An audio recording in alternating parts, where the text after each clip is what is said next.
ABC meeting on Wednesday.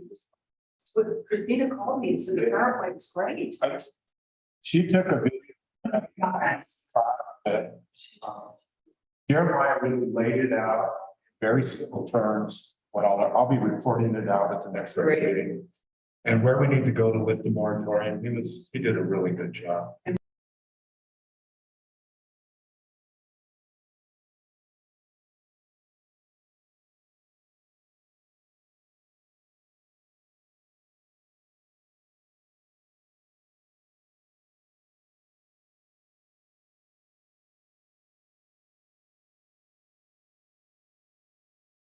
He has. Yeah, agreed. Hey, John. Hi. Yeah. Susan said it was great. And she's trying to do that. She has a very couple. She does the GoPro. Not She yet. uploads it to. It's even on 15. They only channel news. You know, I checked her channel and it's in live. Okay. Well, Let me get in my, there. And I wanted to talk to you. Yeah. Okay. I mean, yeah, just after. Yeah, that's it. Her husband does the uploading.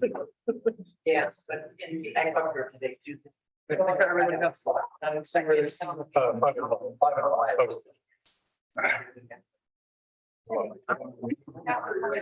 Yeah. It's tough. Well, you can subscribe to the channel, email. Yeah. Just go in and hit the button. I am subscribing. That weird. All right, well, since we are here and it's 4 o'clock, let's get going. So I call this work session to order. Let's go ahead and do a roll call, please. You know what's I have. Hey, everyone is here except Dave Pennington. That's a roll. All right. All right. Next is approval of the agenda. I just have a question. What's my password? My iPad seems to have forgotten. Privacy. It's here. I'll bring it over to you. You can read it from there. It's tiny. Be bigger. There was, and then Candy bought these and was so proud of them. Oh. That's that tiny little bar. Yeah. All right, so. That is approval of the agenda. Point of order, isn't a work session, we cannot even do a vote on anything. No, we really can't. Yeah, so even approval of agenda can't be a vote. We could do it ad hoc, but it can't be formal, just. Yeah. I can keep a work session. That's fine. All right, anybody want to change anything on the agenda? Let's do that. It's good to me. Okay, move on. So I'm turning this over to Donald Littlefield, who's going to walk us through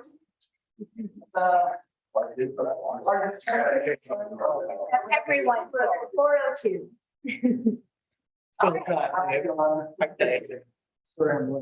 Put all the dates over here would cause less.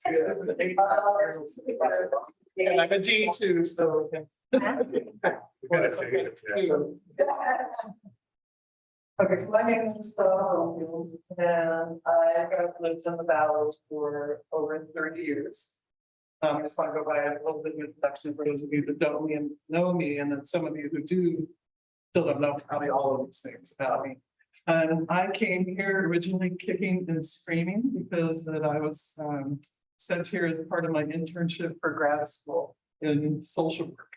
So my placement was in Delta County Child Welfare Division, and that ended up just turning into, you know, it truthfully was living in Delta is where I landed. And then I heard KDNF and I was like, my people. And I came up out and I have lived on Redlands for the last 30 years or so. I recently found a house here in town and have dipped in to town council. You know, checking in on some of them, like maybe watching on the video streams or so forth. And maybe we're going back and maybe reviewing some of them and that kind of thing. And it's been really interesting to me. And so I don't quite know where the compulsion came for me to say to both Mary and Paige, if you want my help, I'll do it. It just sort of popped out. And So here I am. So that's part of, most of my work, I worked for a couple of years for the Department of Health and Human Services and Child Welfare. Then I went into private practice, working primarily with children, families, foster families, adoptive families, blah, blah, blah. And I also did a lot of work in the nonprofit sector. So my work with groups is centered primarily around nonprofit government, truthfully, technical. So it's the key that's my head. So, but I think that what I've learned through the nonprofit is applicable to what I have been watching to a degree. And I'm not, because I have not focused in, I don't have full conclusions, but I'm hoping that what I might offer to you might be helpful to your working and functionality, because it seems like there's some bogging down that's happened here. Okay. Okay, so the code of conduct, right? That's the latest thing that's been brought up on your agenda to address as a group. And then so I sent you all an email, and I wanted to ask you all, in looking at bringing this up to the forefront of today's work, what is your hope? What is your goal for looking at this? If it's a matter of, I mean, I know that it's an existing code. It doesn't appear to be something that you fully adopted and worked with, other than maybe the last meeting. It seemed like I saw elements of it coming forward, but it doesn't seem like as a collective, it's something that you've necessarily embraced. Is that accurate? Okay, so we're here today to take a look at this and see if there are amendments, adjustments, or so forth that you want to integrate into it so that it becomes a document that you can embrace and work from, or take it wholeheartedly or whatever, right? But that's my understanding of why I'm here, is to help you move through this process. And I want to know from each of you individually what your hope and goal is by doing this. Starting with me. Start. Okay. What I'd like to see is that we get this to work so that procedurally we get through the meeting without taking 3.5 to 4 hours. So efficiency. We want some efficiency, and I want to get something done. It seems like we're not getting anything done. We've been here since April and we really haven't had much. And I mean, that's a long time. We should have gotten quite a bit of things done. We have so much on our agenda. We need to start knocking them off the to-do list. Okay, so what efficiency and accomplishment? Accomplishment, yes. That is, can you think of another word that would cover? Geez. Maybe focus would be the better word. We need to focus better. We seem to get focused on one subject and then all of a sudden it's scattershot. Disperse. We disperse. We have no, and nothing gets done. Okay, That's really frustrating. okay. Who's next? David, next. Nobody else wants. Besides, I have a very overarching goal here, and that is to create an orientation package. for the trustees. I don't think I even knew this existed because I did not go through every resolution. And I think there are certain documents that every trustee needs to know about, including how to find them on the webpage. Sure. It's a very embedded, you have to use the webpage. So I think it's really important we establish an orientation package, and I don't have it in front of me, but Michelle Addison provided a list of documents that every trustee should know about. So to me, reading this resolution, which I may have read when I was a citizen, I have not read it as a trustee. I think it's important that these kind of documents not be buried. Sure, so it sounds like it'll be helpful at some point to organizationally go through, but in terms of this document, this meeting right now. So this document right now, I believe has some flaws or things I'd like to point out that are one of the reasons I think our meetings. And So what is your hope through going through this, and then we'll get to the whole making the adjustments and editing. we identify those parts that I think are why we are contentious. Because there's. So are you looking, would you like to see a diminishment of contentiousness? Yes, Okay, and diminished contentiousness. And then the other last thing I want to say is very procedural, but we have that resolution associated with every town agenda. It references the code of conduct, but doesn't give any identification of where you find it. So if we can maintain this resolution as code of conduct and obviously update it, it needs to be referenced in that resolution in 2017-10 or the next one, the next iteration. Okay, so, but again, back to this meeting, anything else that you would like to see come out of addressing the subject matter of this code of conduct? I appreciate what you're saying about organizational people to be familiar and understand this is what we're stepping into, and this is what we're all agreeing and committing to, because you're basically all volunteers, right? You need to know what you're doing with that. I totally agree with that. But what would you like to see come out of addressing how you all treat each other? I think this is a good start, and we just need to talk about some of the provisions within it.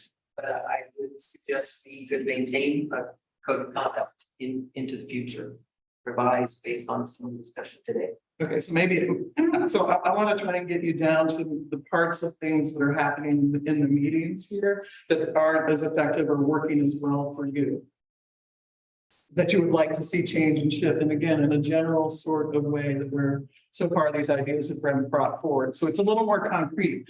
Okay. Am I making sense? Well, I could go ahead and just direct everybody to section 2, subsection D.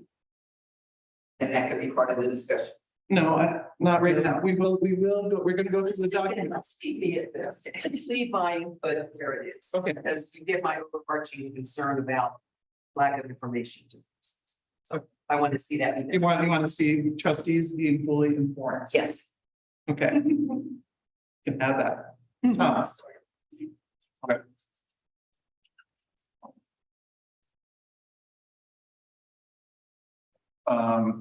So I would like to see this enforced. I don't think we really, I mean, obviously we can change it if we see fit, but I think that the difficulty is not necessarily in redefining this or possibly making it available, but just enforcing it. Because it seems like if we follow the rules that we have in place, things would run a lot smoother. But we haven't been doing that. I haven't seen that from any. Because we would like to see the things run smoother. Yes. Okay. And I think that And one idea you have about how things could run smoother is if there's enforcement around expectations and consequences. well, not consequences so much, but if we could actually follow this. Right? Okay, so you would like to see commitment from everybody to, Well, not even just commitment, like actual execution. right, but that's up to everyone, right? Really, it's our chair.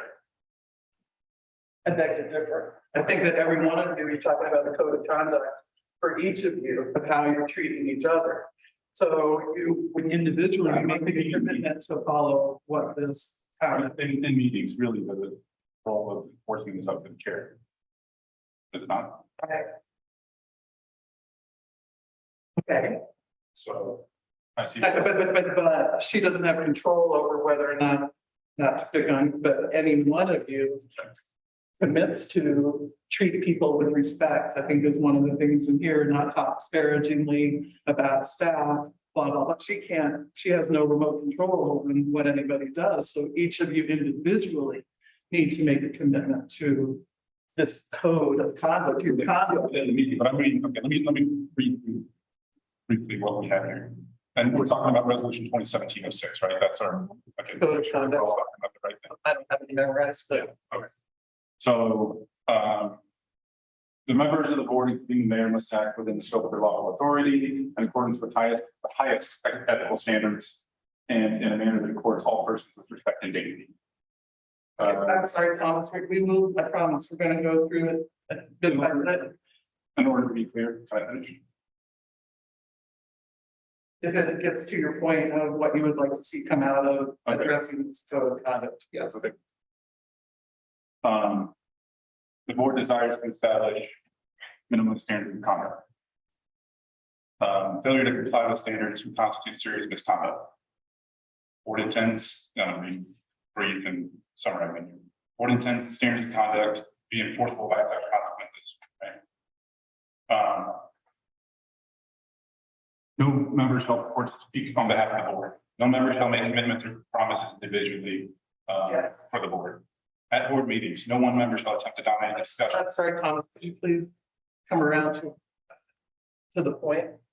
Because we are gonna have a good one. Okay, let's, fine, section 1C, at board meetings, no one member shall attempt to dominate the discussion. Each member shall strive to speak once on any topic.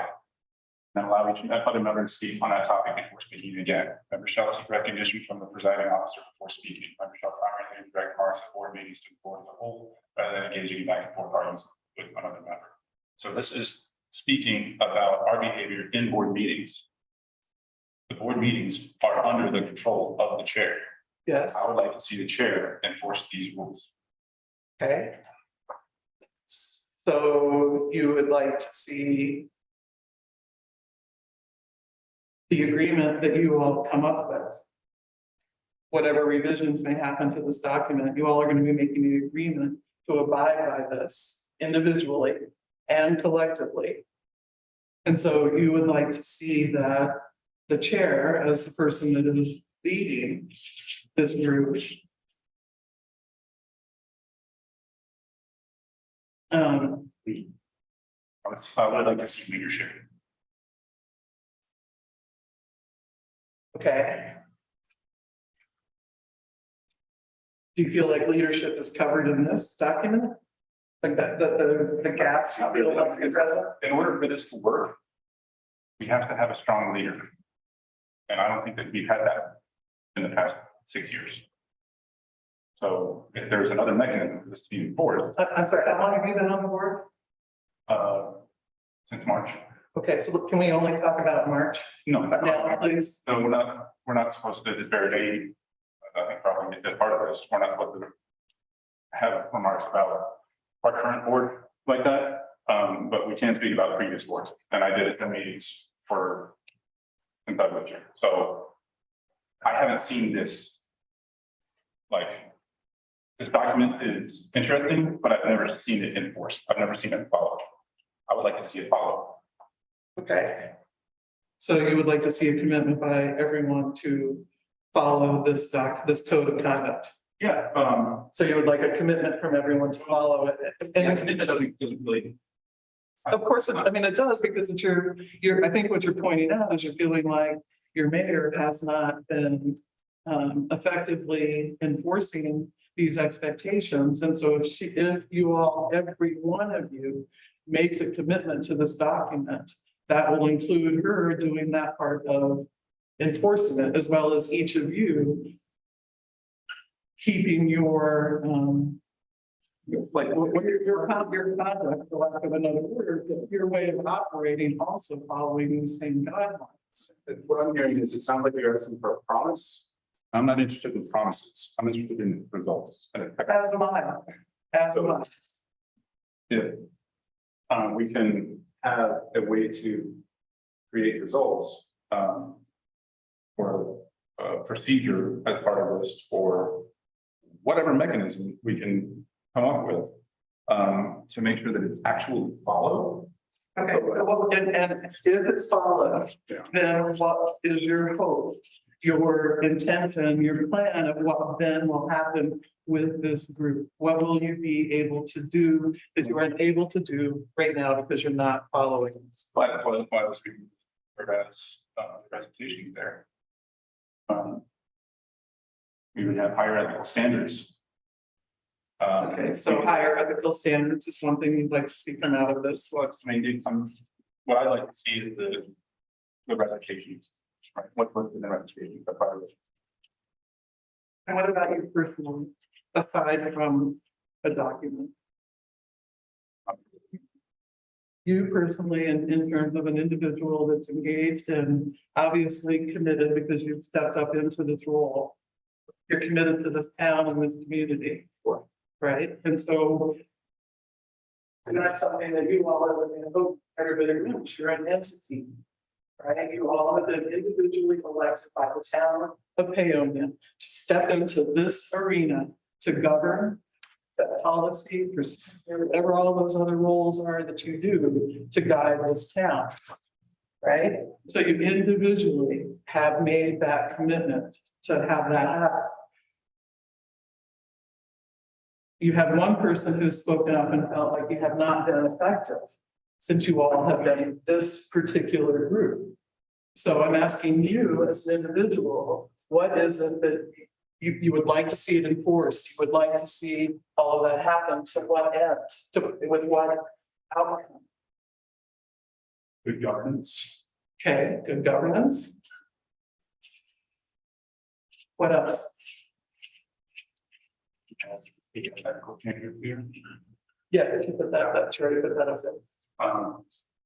Enforcement of the law. Enforcement of the law. As I said, a nonprofit Right. world, not governance, and so when you speak of law, I think law enforcement and police, so that's where I'm tripping a little bit, so. I've seen. In several instances in the past several years where laws have not been followed. And the board has elected not to enforce them. So meaning municipal codes and that kind of stuff, Yeah, that's why we're here. okay, That's all that goes together. okay, so you would like to see, well, what does that kind of come under good governance? Following municipal codes and ethical standards? Yeah, ultimately, good governance is really all. Okay, that's the collective. Umbrella. That's the whole shebang right there. Okay, all right. Who else? What other goals do you have for this thing? I question whether we need a code of conduct at all. Town used survived over 100 years without a code of conduct and did a very effective job managing and running the town. The governing document for our, when we get together, the governing document is Robert's Rules of Order, and that's in ordinance. So we are by law compelled to do the stuff in that document. That document really covers everything that needs to be done. But in 2017, all of a sudden, the code of conduct and also resolution 2017-10, which had to do with the progress of the meeting, all of a sudden appeared. And I have two questions on that. One is, did it actually improve it? The second is, why was it done? It didn't really improve anything because after 2017, several things started happening. Meetings started to take too long. There's too many of them. Nothing's getting done. The agenda was too long. As things gradually fell apart in the infrastructure, that culminated in 2019 with us running out of water and the National Guard handing out plastic water. So if the purpose of a code of conduct was to actually improve things, I just don't see that happen. Previous meetings before 2017 were shorter, fewer, and more effective. We got a lot of stuff done. Rick knows that. That's why Rick said we've got to get that. I agree and understand. But the code of conduct is not going to be the mechanism to do it. What do you think should happen to be more effective? Let me. Oh, I'm sorry. And then I'll hop into the question. So that was, did it improve things? The answer is no. So why all of a sudden did the code of conduct appear in 2017? Charles Stewart was mayor. There was two things that happened. One is Charles wanted to control the council. The second one was he wanted to silence party opinion. He controlled the council by setting up all these rules and regulations. Great jacket. That's the code of conduct. It even has things that are targeted at single people. For example, this whole thing that you can only speak twice as a trustee, assuming that you could actually get everything done by only speaking twice. That was designed to silence by Charles Stewart to silence Suzanne Fox. That was precisely targeted. And the other thing about minority opinion, if you read through Robert's Rules of Order, it's very careful to protect the opinion and the voice of the minority. And a lot of what's in that resolution is to swell the minority. That could be a real issue. And minority opinion is how debate, it's essential. If you just have everybody agreeing, there's no debate and nothing will progress. It won't be effective. So why did Charles do this? I mean, I've known him for a long time. He's employed, really respecting, his family really loves him, but he is an autocrat. I just know him because I've done his computer for years and seen how he is. So this was put in so he can control council, keep it under his thumb. Now, I figured there was two reasons. There's another reason possible to Charles. I'm sorry, I need, I'm, I know, but we need to, if I'm gonna do the part that I'm here to do, then I also need you question the validity of even having a code of conduct. I think it's actually made things worse. Okay, so your goal for addressing this and looking at this is to eliminate it? Well, you have to understand what a resolution is, okay? There's two aspects of a resolution. It's temporary and it's non-binding. So for example, when the creatives got up and started citing a resolution from 2013, that has absolutely nothing to do with this council at all. Resolution is only exists within the framework of the people that sign it. So that's old, it's outdated, it doesn't continue beyond the date. There's two exceptions to that, and I'm not going to go into them now. Proclamations and binding resolutions that are enforced by ordinance. But resolutions are also non-binding. And that's to protect minority view. And you'll see that if you just look on the internet and research it. By non-binding, it means even if all these people here agree to a resolution, I'm not bound to follow it.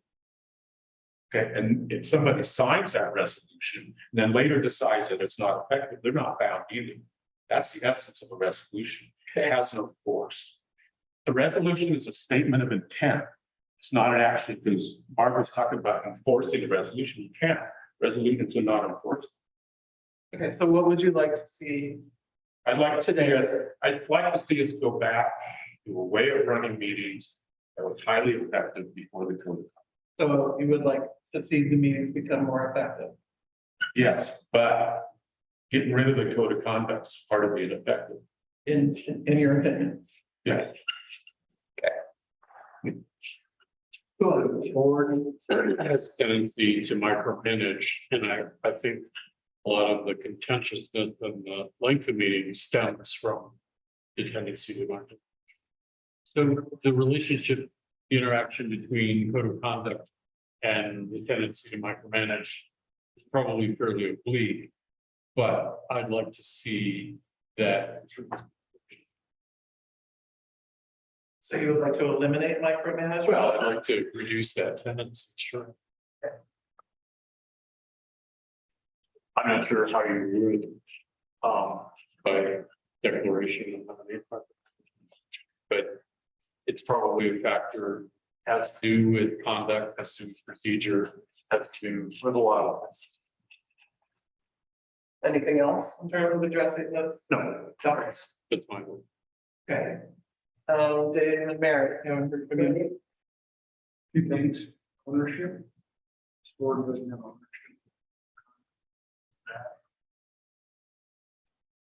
So increase ownership over.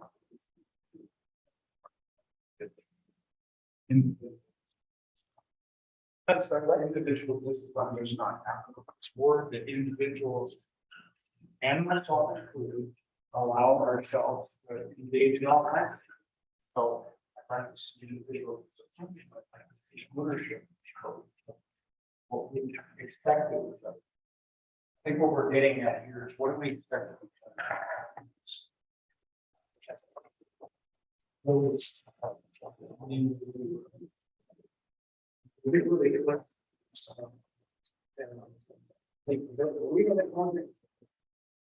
Say, because it's no ownership.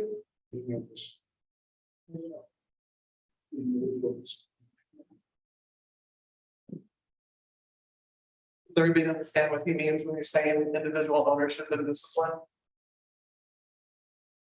I do, but I'm not sure we're undisciplined. In other words, we're not effective, as Rick says, at getting things done. But I think the main problem is that we are wandering. We don't focus the agenda. If you look at a 300-page agenda and you ask yourself, you're going to fit it in 2 hours? Like, no way. I mean, the agenda itself is automatically showing you that meetings are out of control. I mean, Yeah, because the agendas are usually at the end. Yeah, I know, but the agenda's the first page of the pack. It's just way too That's long. a lot of data.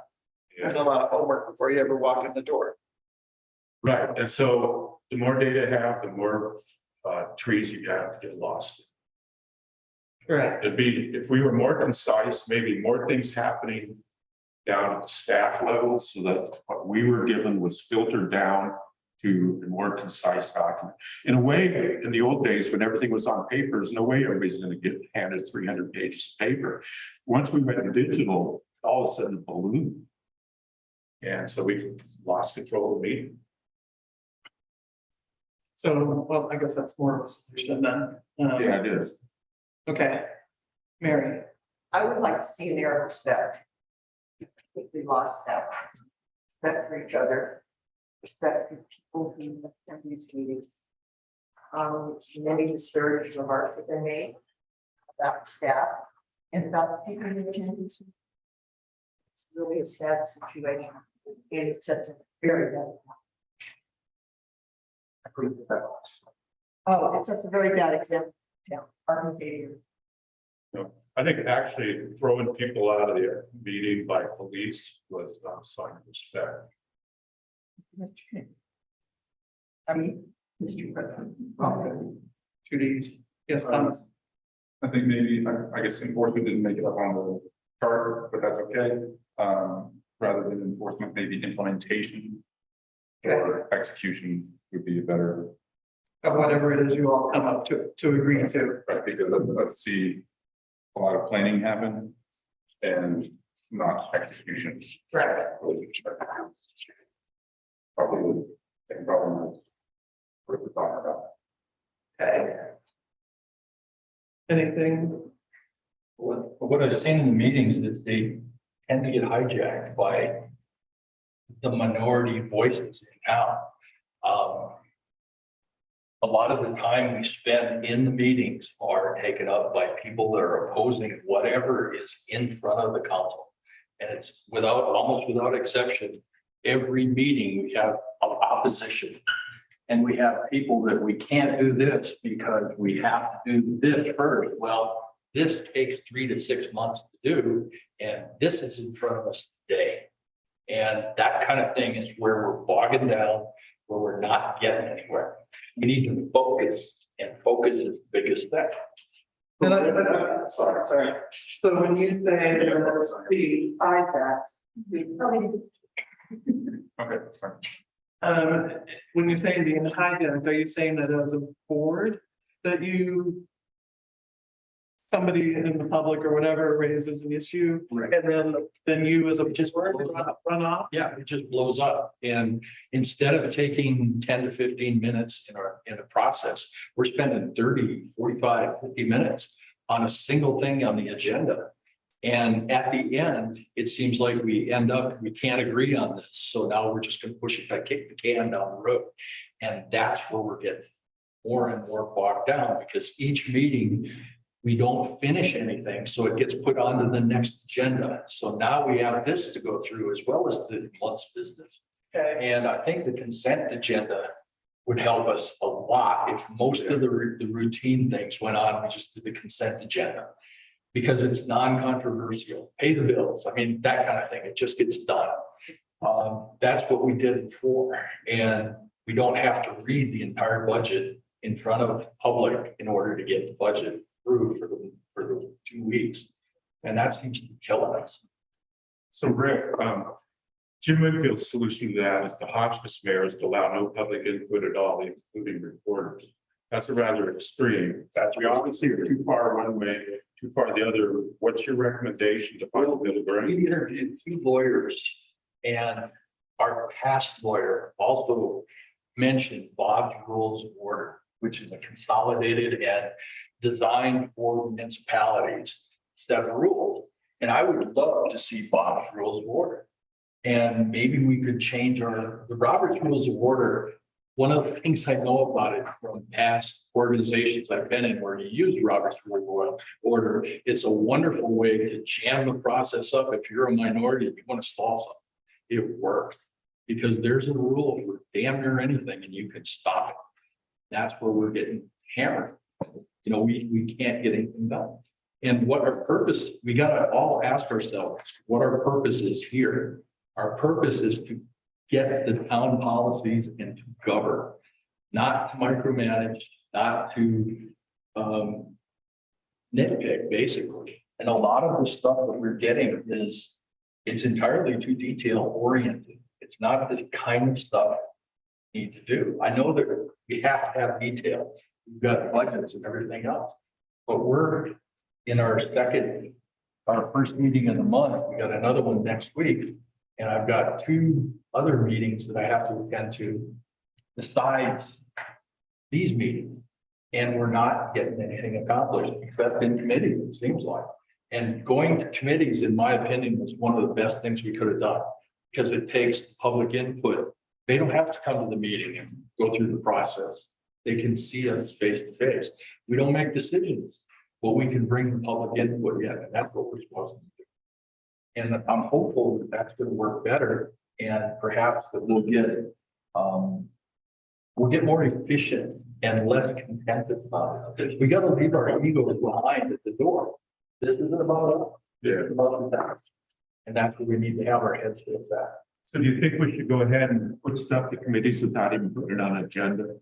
Right now, by bouncing off the agenda, we get all that input from all the people. It slows things down. So what about have staff just push things right to a committee and file the issue? If it's obviously a committee issue and they want to have some public input, let the committee over. Yeah, they're, Yeah, they're public meetings anyhow. We post the parks and the law enforcement or the public safety meetings on the town website. And I think they get on the door too, right? Yeah, so, you know, people can come. I wish they would come to those because it's much less formal. There's not as many people here. It's not as contentious. we got 2 people at the AWC on Wednesday night, 2 people from the public who commented there. That short circuit of them having to come to a regular meeting. And wait. And the thing is, if you sit there for 30, 45 minutes or an hour before you get to speak. 3 minutes. And then you get 3 minutes and they're already mad. By the time they get here and they want to be in the meeting and sit through that, they're mad. And of course it gets contentious. But maybe, I don't know what the solution is. I'm not smart enough to make one. But I think limiting public input and keeping them focused directly on the subject a lot. But if you tell them they're limiting their input, they're gonna feel their democracy threat. Well, So that's why, if you do it at the committee level, you just simply put the public input at a layer where it doesn't stop us. right. And that's where we're at now. We're completely stalled. I mean, we've got issues. The water issue is huge. We need to deal with sewer right now. And we also need to deal with housing. Yeah, those are the big. Affordable housing in this town is gone. And I'm seeing a house that's right around the corner from mine that's a third of the size of mine, selling for almost $500,000. There's not a person here that can afford that. We're talking people coming in with a lot of money. And it changes the town. I watched Aspen die. I watched Salt die, and then I watched Carbondale die. And now Payon is on the same verge. All right, I'm gonna interrupt. You're gonna stay focused here. Did you want to add, did you come up with other ideas that you thought of about what you want to see happen? It's some Look at this. verification from Rick, if I could. And you're mentioning the people bogging down the process. Are you talking about trustees or the public? I think both the trustees and the public. It's not just the public. And I understand that a lot of people don't understand how the process works, but we get dialed into the minutia and we veer off into a direction and it doesn't work. And unfortunately, it is unfortunate for everybody because the meetings have become 3 hours of non-performance for us. And that's hard. I'm done. Sorry. We hear a lot about democracy in the public. In my few short months on this board, I've heard that probably 100 times. And the assumption there's a presumption behind that assertion that getting up and speaking in these meetings is the only possible, democracy there could be. And with that logic, people should be allowed to speak all week if they want. They should be able to speak for weeks. And that's just a sort of a take it to the limit argument, okay? Thanks to Sir Isaac Newton. So clearly there have to be other ways, and I think that's what we need to work on is inputting before the meeting, committees. There are lots of ways to exercise free speech and to be democratic. And to allow you all to govern and do Right. your role. Right. So if you stop thinking that's the only possible option, we wouldn't dare to change that because it's just not a strong argument. Okay, did any other board members, in terms of the other ideas that people have put forth that spark anything for any of you further? Okay. Nice. Be nice, be fair. Thomas, Like to see respect for the public. okay, Come out of this.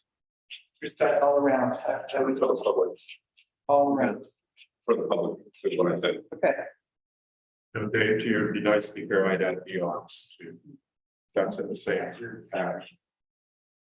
Yeah, and I guess I have I wasn't there at that meeting, so it's kind of didn't hear all again, speech. What do we do with somebody not being there? We've got to recall. I mean, really, there are no options under the statutory law, Title 31. You can vote somebody off, or you can recall them. That's it. Those are your. Okay, so let's not go there, okay? I know,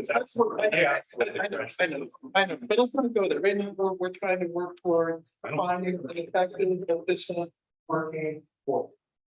Okay, that's what we're trying to do. If you have that bridge to come to, we'll cross that. I'll go. Okay. I want to check in with the two of you from the public. I'm sorry, I don't know who you are, I'm Donna. But this is about addressing the code of conduct and the hopes of what might be able to come out of looking at it to change things.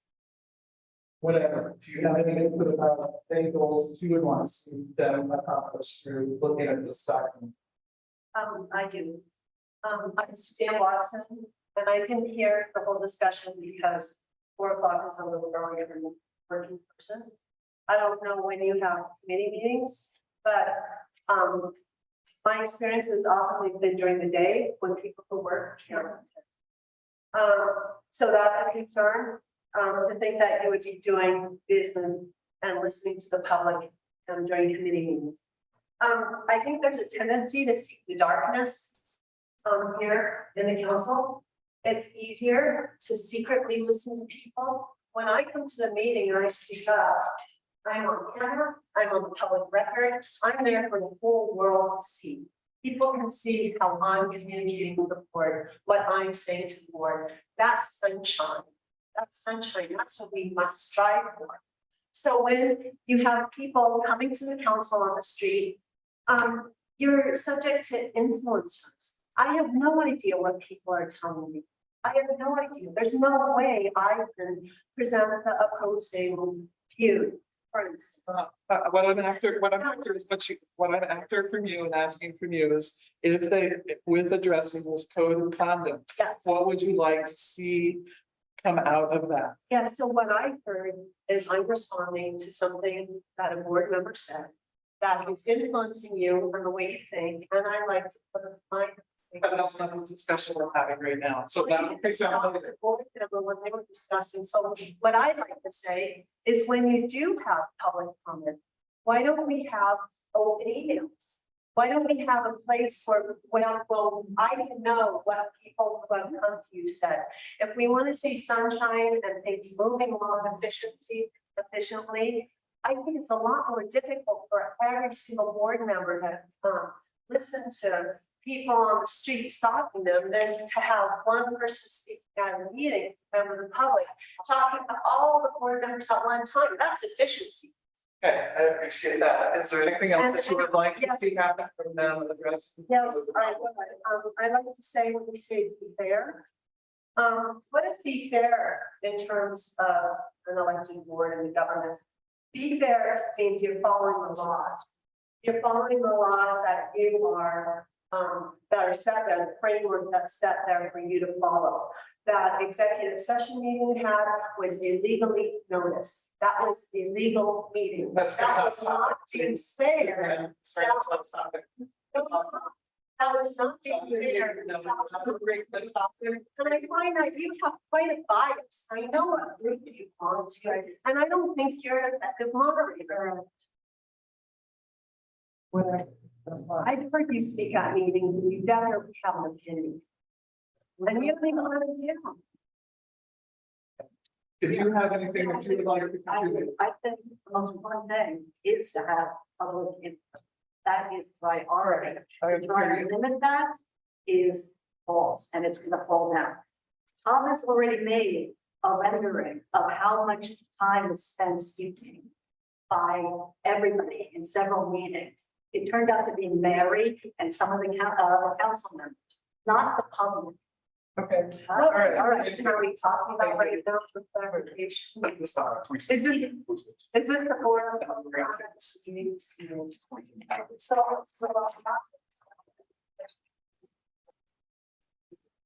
Okay. All right, I'm gonna take you to this technical, okay, group process. That's what I'm hearing happening right now, or in general, what I've watched with you all. Okay,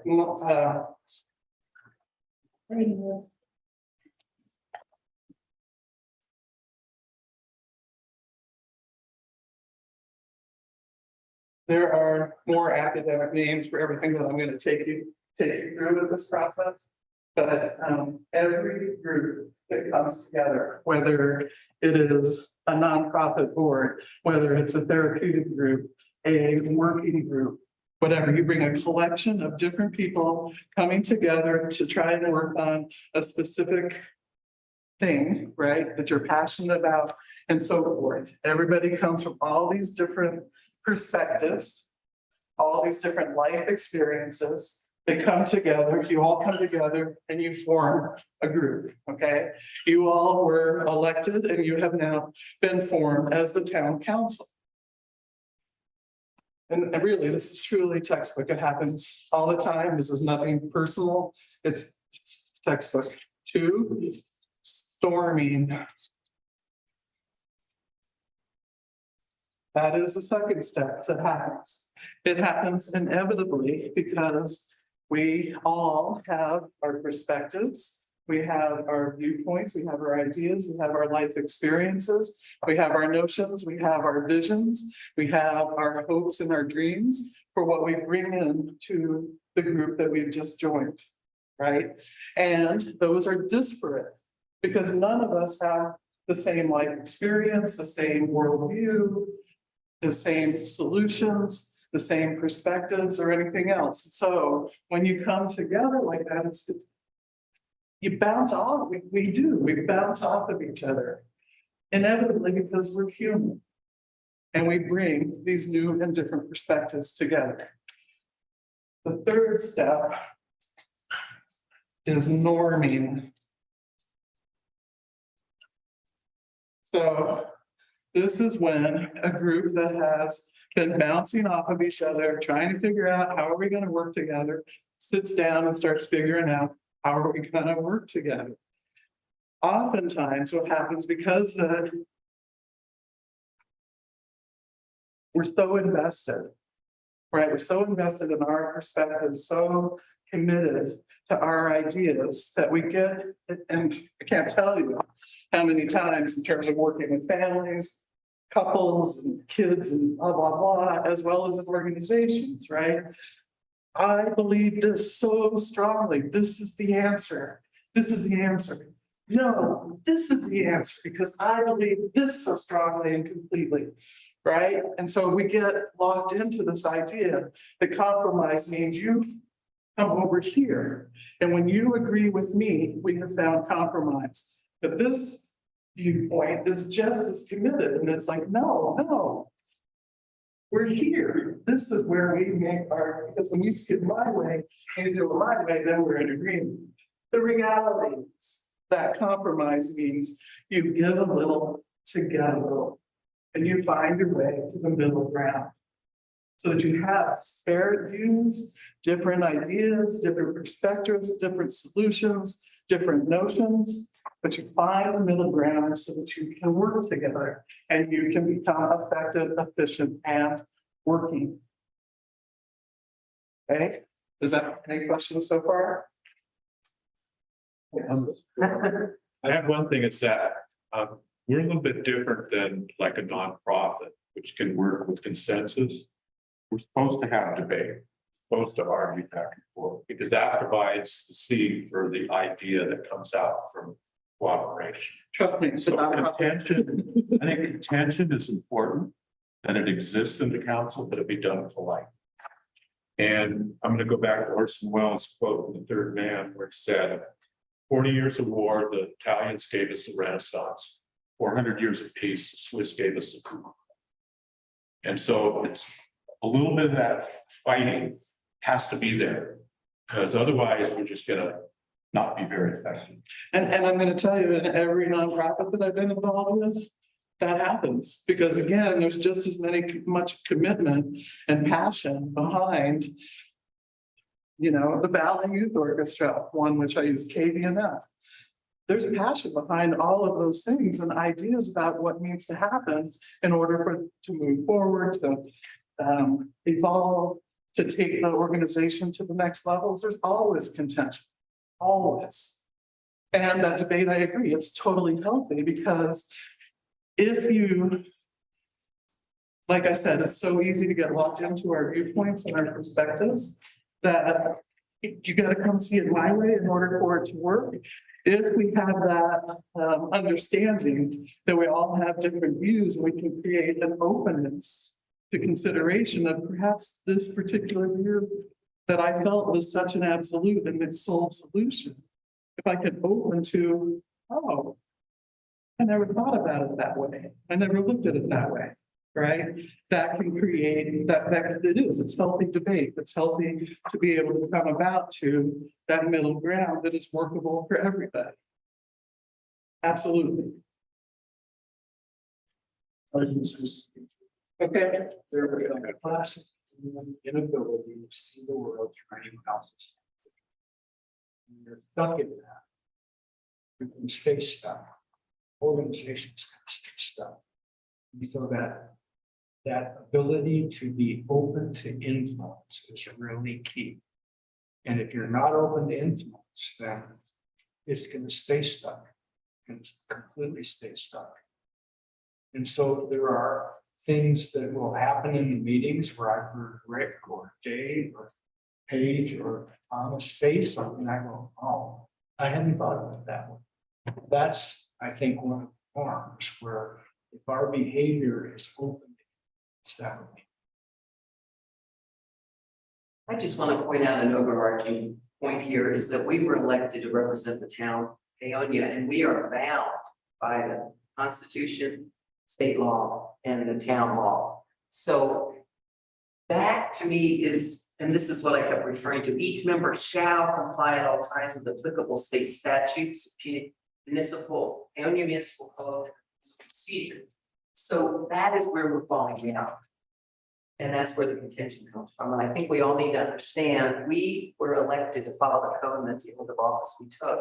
And the second thing that I don't think is impressed upon each of us enough, because there isn't an orientation, is we are responsible for the money in this town, how it's spent, and we have oversight for that. So my point of bringing this up is we all need to understand that we have tenets that we have to abide by. And we need to make sure that laws that we pass are understandable for the public and are in the public interest. And I think we get lost in the trees, myself included, because I am very concerned that when we make a law, it's something that's workable, and that if there is a law, we follow it. So this isn't, the only thing we really should be arguing about is if it's a new law, what should be in that new law, in my opinion, and how we're going to spend the money. But other than that, you know, I might know something about a particular situation, but if what my situation is counter to what is in our law and in the public's best interest, my opinion about that is moved. So. Okay. Next comes performing. So when you figured out how it is that you work together and how you can work together, then you can get the work done. But you have to be able to know how you're gonna work together. And again, as this entity, how is that gonna happen? You're gonna have to find your way to an agreement about that. And by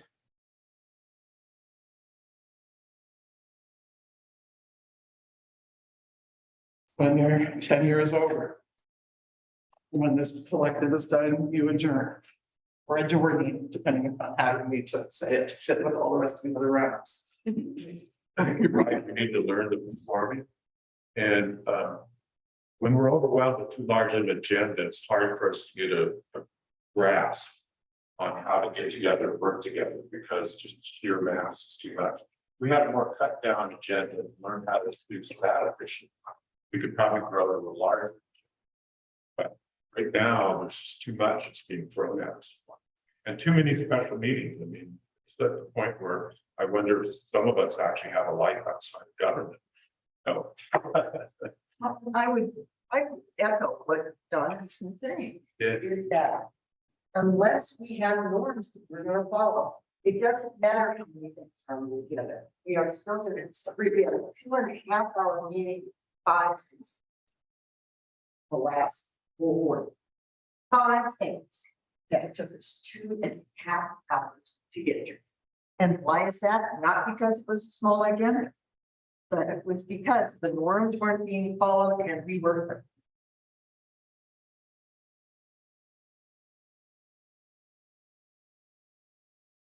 Okay, so it sounds like there's, oh, I'm sorry, I'm sorry. So. I keep kind of hearing the same thing here. That there's some sort of like, we're not. I guess we're not being efficient with our time, or not, we're not doing what we should be doing, or we're having. Arguments rather than working together. And I feel like. What we have is a framework for doing that. It's simply not being followed. Well, how could you have all followed it if you didn't know it was there? Or see that, I mean, I guess that's my understanding, maybe like I said, I'm new to checking these things out with. Yes, Yeah, I'm pretty sure this is gonna be. Maybe it's not every packet, but. It's the front end of every packet. Yeah. No, That's the intent, that's the intent, that's the text. yeah. Yeah, I mean, like, and this is not, I mean. Basically, it's kind of tied together with our meeting structure and our, you know, Robert's rules or Bob's rules, or however, like, whatever the scaffolding that we have. right. Framework that we have for executing this process. I think just hasn't been adhered to. I'm not sure that I've heard that there's agreement about what it is that you're doing. Is there? I mean, is there? My point was only, my point is only that if you haven't come to an agreement about this is what we're doing, then it's hard to adhere to it. Right, well, I'm saying that for example, the 2010, right, so we have specific schedule of business. In section 4 of the 2017-10 resolution, it is printed in the beginning of every agenda, or I'm sorry, it isn't actually in the agendas as well, but also in the packet. So our schedule of business is roll call. We have 5 minutes for roll call. Approval of agenda, 5 minutes for that. Announcements, 5 minutes for that. Recognition, consent agenda, mayor's report, staff reports, unfinished business, new business, disbursements, committee reports, and right? A through L. Does anybody know how many times we've actually followed that or stuck to these time limits? Try 0. We've never done that. Problem with that is it assumes you can run a meeting like baking a cake. right? And you just can't. Yeah. So then some of those things could be 0 minutes, some of those things might take 10 minutes, so 5 minutes for roll call. You know, like it just doesn't make any sense that we're not that old yet, but.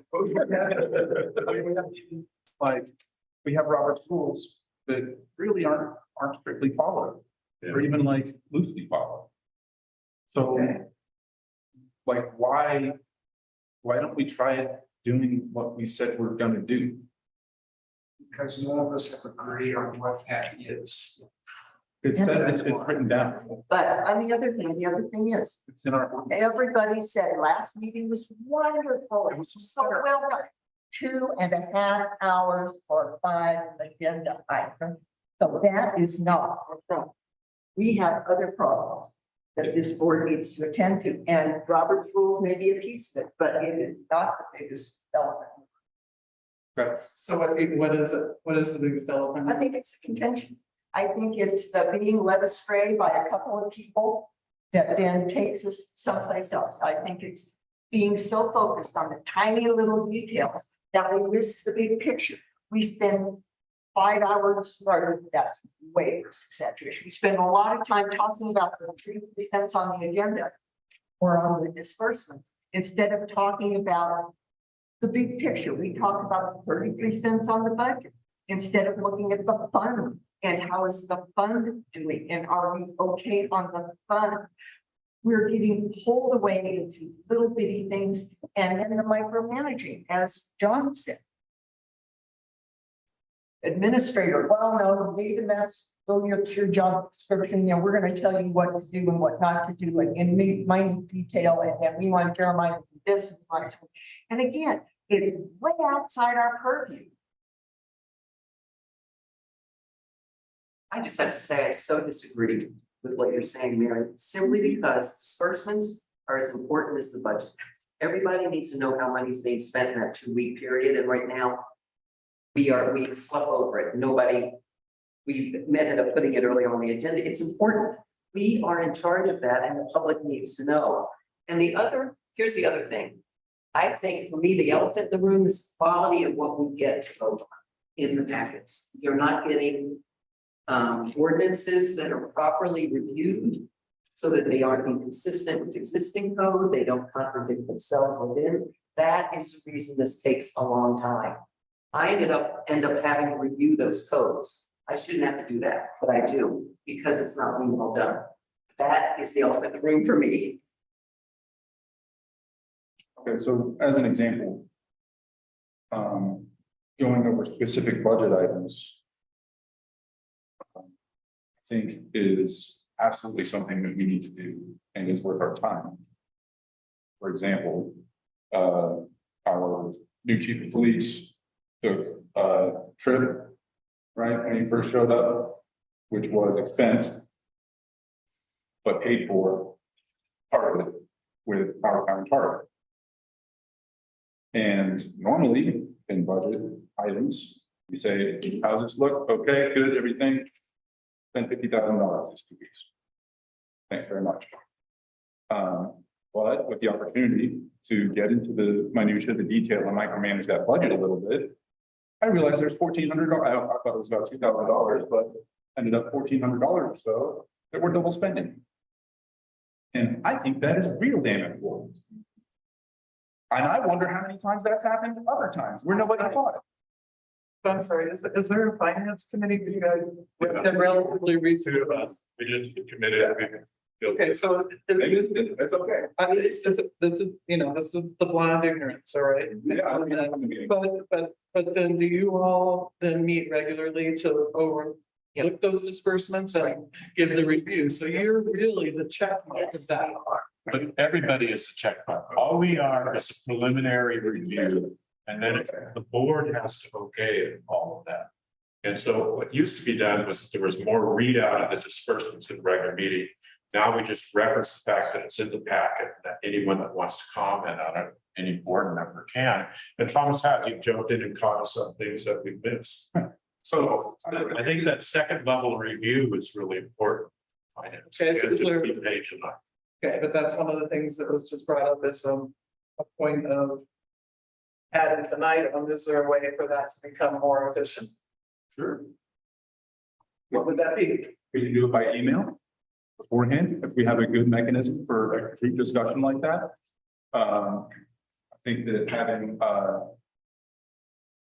don't know, because there's a lot of laws about how we can communicate when we're not together, right? So it's not like a nonprofit where we could have like 3 of us get together and do whatever, sit down. So taking things offline, right, asking questions, doing that beforehand, having a good medium of communication between our town manager and however we can with each other would really help us out a lot. We're kind of like hamstrung by the open. Because of the rules. Yeah, like when we have so many special meetings, we have an open meeting law that we have to accommodate.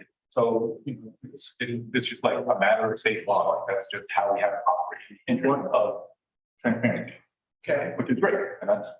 transparency is critical. Yeah, that's absolutely necessary. So I understand that, but to say that, well, we get caught up in the minutia, yeah, we shouldn't have. But Okay, Rick, you were going to say something, I think. Yeah, one of the things that would really help me is if I got the budget like more than a couple days before the meeting. Gives me time to go through the packet. I really need the packet 3 days before the meeting, yeah, the whole packet. And I know it's a real burden for finance. But one of the things is I can go over that. And if I go over it and I don't see anything, I'm not going to bring it up in the meeting. That would streamline things a lot. We don't have to read the entire budget every single meeting. You mean dispersements. disbursements, not Disbursements, yeah. There's a big difference Well- between disbursements and the budget. Yeah. We haven't seen one of those. Budget's a dream, the first. Budget is Aaron, it's Aaron fairy dust. No, it's not. No, Well, it's, it kind of comes out to be, no, it's what we want to do. the budget is our main job. Money in the town, how we're spending money is, we could go to jail if we were wrong. That's correct. On statute. And So- should go to jail. But what I'm saying is we're not getting adequate time on that either. It is. Well. Mentioned earlier about this. We don't have anyone getting this packet 3 days. And other town councils say, if you want to put something on the agenda, it has to be in Wednesday by noon. Then there's time for staff to go over it, the committees to go over it, and by Friday, the packet goes. Tuesdays are meeting. And so what happened? We get this email that has information 2 hours before the meeting that we're supposed to review. That's ridiculous. So when I talked about discipline, I think we're coming to a part of discipline that might really help all of us, because Rick is raising a huge point about time for us to study, think, and get some discernment before we walk into these meetings. And the same goes for people in the public to be able to see our packet, reasonable amount of time. And I think of people that are working all the time too, Suzanne. But how do they? We have a meeting on Thursday, we're getting a packet on Monday, working people can't look at it. If we have a meeting on Tuesday and a packet comes out Friday, they have a weekend to look. So that's something that's probably for a while, as Thursday. We were following that. We might rag on Charles Stewart, but he had pretty good discipline and stuff like that. And we were getting packets where we had time to review that. We don't have. You're right, It's Dave. completely lost. It's completely lost in the shuffle and it's a scramble. How many times have we, as new board, come into a meeting and one of the other board members is telling us about an email that we needed to read that came in on our email in the last 2 hours? It's happened to every single one of us. Okay, so how does that change happen? Because that's the reason I don't want to make it mistake that everybody. Nothing comes in. No suggestions on the agenda after Wednesday, so there's time for the people who are involved in that item. Being things into the packet. Packets done Friday at noon. That's it. Nothing else. We kick the can down the road so many times because we're not prepared. So there'd be less kicking the can down the road if we're disciplined on That's my soapbox. So you're right that historically, Friday was cut off, packet had to be out Friday, anything after Friday got kicked down to the next meeting. And Wednesday was the final date for agenda submission. And that's where the electronic. We've been doing that for Years. Oh, we know this, Mayor. That's true, yeah. And it's because paper forced you to do that. But we don't have any discipline around electronics. Everything's coming at us. Facebook, social media, it's everything, yeah. Right. And so, It needed to change too, we changed our meetings Thursday, because it really was difficult to get everything that needed to be in that packet by Friday, with 5 days away. So that had really put our process, we never worked that out. the only reason we're on Thursdays because of the last player. So why don't we get back to Tuesday? Yeah, we. Because we changed the ordinance. Yeah. I don't know, did it ever change? Yeah. It's a dozen. Yeah. Yeah, but it was changed. So what I'm hearing is the packets come out earlier. What about having, rather than everything included, can we do appendices? For like appendices for additional information? So like, yeah, links are great, you know, yeah, something like that where it's, well, it's part of the record, so that link has to be maintained. Or like there has to be a whole printout somewhere. Where they can- Right, can and find that's the the record. Yeah. What are you referring to when you say, addendums? And, yeah, appendices, so like, say, Those come out. a good one is, what was the thing that, Ben Katz did was the. Yeah, what do you The call nature it? connection. I'm sorry. Was it nature connection? Is that what he does? No, yeah, the Western Slope Conservation Center, but, there's like a program, it was called board. So like, there was a board thing, right, where they're like changing these, the designations of the national parks into wilderness or not, just redrawing the boundaries and whatnot. So, it was like 100 pages, you know? And it increased our packet size by 100 pages. So if there was a way to say, okay, here's like, and it can still be included, but here's a link to that. So if you need this information, you can have it. Fortunately, I have met with it before, so I didn't actually read all of that, which I said, just attribute that, this is me saying I didn't read the packet at all. But in order to shrink that size, maybe we just take stuff like that out with a link or appendix. But you still want a deadline, right? When all that stuff is set, right? The deadline is PTs. After Friday. So, what Thomas is triggering is best practices, because I look at what other governments get staff reports that aren't just here's my activity, they actually break it down. Here's the issue ahead. Here's the possible avenues you could consider. Here's the pros and cons. One of those is the recommendation. So like the city of Grand, all these other towns, they have staff reports that come in on issues. So that we as council members aren't down in the weeds trying to figure it out. We've got someone who can come out of the weeds in a 30,000 foot view and say, okay, your decision needs to be, like, let's take the auction. That was a mess. It was over 100 pages, and there was no executive summary. We asked for an executive summary. In a work session, we still didn't get it. Yeah, that went for an hour. Yeah, it's like 100-page document. How can you plan on something like that? You can't. So, breaking it down, if we get a staff report that deals with the agenda items, especially when it's controversial, like your flag stuff. That was a good example. Of breaking it down and trying to give us a decision document. Yeah, you gotta talk about.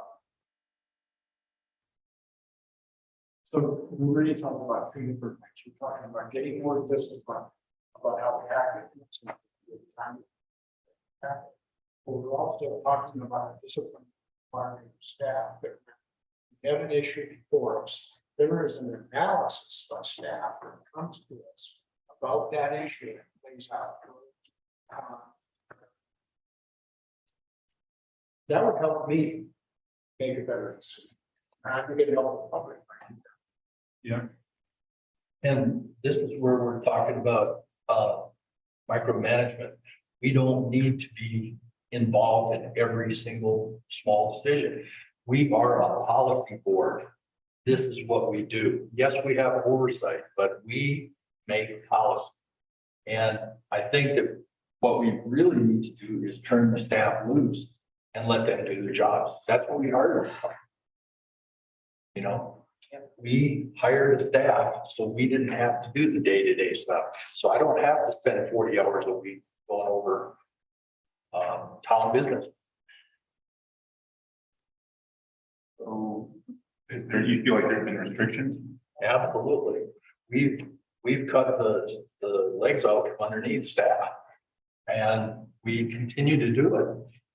They are afraid to make a decision because we'll come down on them both feet. And that's where we're wrong. We can't micromanage this town. Yes, we have oversight. But oversight means that we go in during the week and we look over stuff. You meet with staff when you have a concern. You don't bring it up in a public meeting. That's sacrosanct. You never, ever bring something up in public with a subordinate. First of all, you go to the subordinate. After that doesn't work. We can't go to subordinates. We can only go to the administrator. Correct, and it's administrator's job to Right. administer all those support. But there are times when you have to bring stuff up in public, like with the budget. I've asked for things and I've gotten them. And sometimes our duty is to bring things up in public. Do you remember the one thing Dana from DOLA said? He said, no one trustee should know more than the other trustees. And unfortunately, with open meetings, we can't email, en masse with information. We can't ask Corinne to do it, which is real. But I think we have to be very careful that you're not talking in private for things that everyone else needs to know the outcome. And even with the administrator. And I'm saying only with the administrator. I'm not going to talk to subordinates. I can only talk to Corinne. Or for me, Cindy is part of the finance. So my point though is not that we don't talk to subordinates or that one board member doesn't know more than another. The water committee knows more about water stuff than I do. I expected us, that committee, to do that and then to report back up. Same with personnel and finance in each of those committees. That is their job to do the deep dive, which means that yes, they're gonna know more about it than I. But must report. And reports out. That's the key thing, is that we distill what we've learned from staff and we present it to them. Right, but it doesn't need to be in minute detail either. I got it down to one page. But for the it next doesn't matter, to me, to say that, it depends on the issue. Sometimes the detail is really important to understand the issue. So I just feel like there's this overarching emphasis on minutia. The minutia counts when you're dealing with money and you're dealing with code. The minutia in the code, a shall and a may are very different. And it's really important that if you mean shall, you write shall. And you enforce shall. It's may. This is the kind of minutia. It is how good governance runs. So I take exception if I bring up minutia when it's really important to everybody being treated fairly.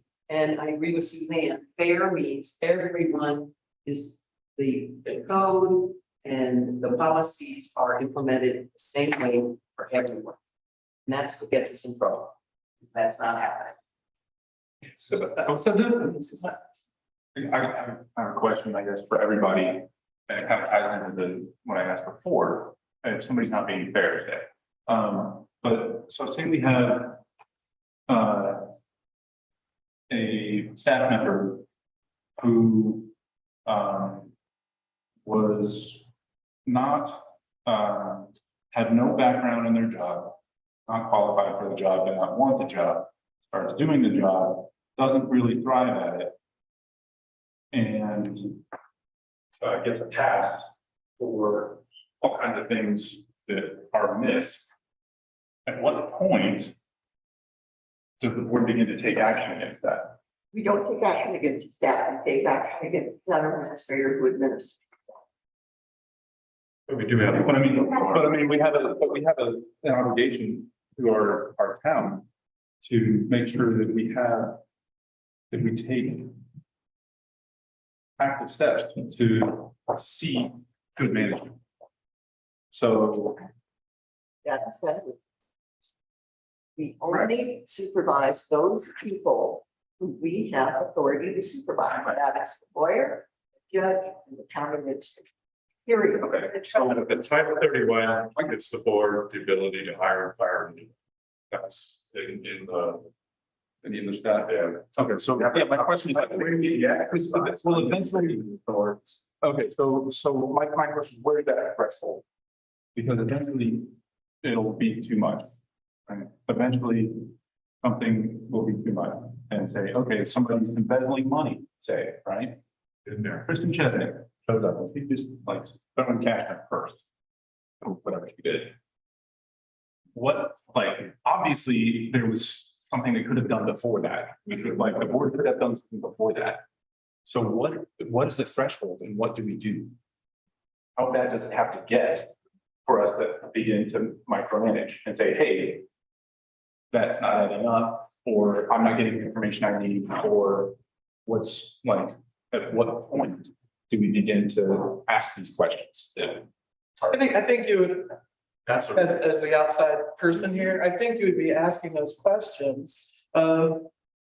So am I right in this, that you're the direct supervisor, or is everybody direct supervisor? I'm in direct contact with the administrator. So that if somebody had concerns about something, Go to the town administrator. Any one board member can go to the town administrator and talk to their them concerns, about anything. They don't have to go with me. okay? Through me. They can do that. They can't go to the public works director. But they can go to. But if they have concerns about the public works director, they would go to the administrator and say, I'm concerned about the public works director, blah, blah, blah. Right. You know, so, you know, My question is, when does it come to the board level? well, and so, you know, just speaking again from this outside person, you know, there's looking at those packets, how could anybody, one of you stay on top of everything that's why you develop these committees. You have to then be able to have that trust and faith in your committee members that you know that they're going to be taking those concerns seriously, be diving in deeply, looking at those things, et cetera. Obviously, Thomas, you had discovered this disparity on that financial thing. Maybe it was in the moment that you were looking at it that evening, but okay, but maybe then you spot something, you know, then you would go to the committee person, wouldn't you, and say, I'm concerned about the, Suppose if there's 3 days or like a weekend. That's a change. and then that would give you the opportunity then to be able to, you know, raise that flag about what was that, and then Yeah. you get it, and then, you know, Paige is able to answer the question or whatever. Yeah, Suzanne's got a good objection. No, we can't do that. We can't operate that way. There's, bringing up the Kristen Chesnick thing is really important because that's a case where we went bad. And I was on the water personnel committees at the time. I went into her for some water money data. And the data she gave me looked squirrely. It wasn't right. She's writing it down. I wanted it for now.